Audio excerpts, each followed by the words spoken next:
Yun oh. Dapat Ayan, ganun. dito nakalagay. Yan. Yan. Ano sa chassis? Antipolo to Dasma, ano.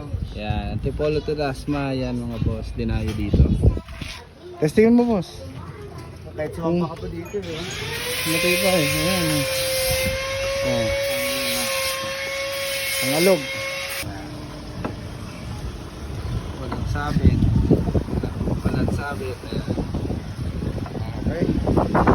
Ito na Honda Click na version 3. Naglagay kami ng Night Ranger na ang brand ata nito ay AES.